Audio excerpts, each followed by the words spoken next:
የኢትዮጵያ መከላከያ ሰራዊት በቀጥታ የኤርትራን ወታደራዊ የሰው ኃይልና የስትራቴጂ አቅም ላይ ትልቅ ድብደባ አድርሷል ማለት ነው። የነዚህ ከፍተኛ አሰልጣኞች መሸኘትና መቁሰል በአካባቢው ያለውን ግጭት ስፋት ጥልቀትና የውጊያውን መጠን ምን ያህል አሳሳቢ እንደሆነ በግልጽ ያሳየም ሆኗል።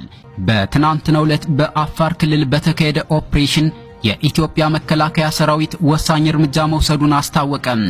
በዚህም ወቅት ከፍተኛ የሻዕቢያ ወታደራዊ አሰልጣኞች የሆኑ 2 መኮንኖች ሲገደሉ አንድ ከፍተኛ ኮሎኔል ደግሞ በጽኑ ቆስሎ በቁጥጥር ስር መዋሉ ተሰምቷል። የመከላከያ ሰራዊቱ እንዳስታወቀው እነዚህ 3ቱም ከፍተኛ ማዕረግ ያላቸው የኤርትራ ወታደሮች ታዋቂው የሳዋ ወታደራዊ ማሰልጠኛ አካዳሚ አሰልጣኞች ነበሩ ብሏል። የእነዚህ አይነቱ ከፍተኛ ባለስልጣናት መሸኘትና መቁሰል በአካባቢው ያለውን ግጭት ስፋትና የውጊያውን መጠን የሚያሳይ ነው ተብሏል። ከትናንትናው ዕለት ጀምሮ የአካባቢው ሁኔታ እጅግ አሳሳቢም ሆኗል። የኢትዮጵያ መከላከያ ሰራዊት በአፋር ክልል ውስጥ ባካሄደው መጠነ ሰፊ ወታደራዊ ዘመቻ ወሳኝና ከፍተኛ ውጤት ማስመዝገቡን የተሰማው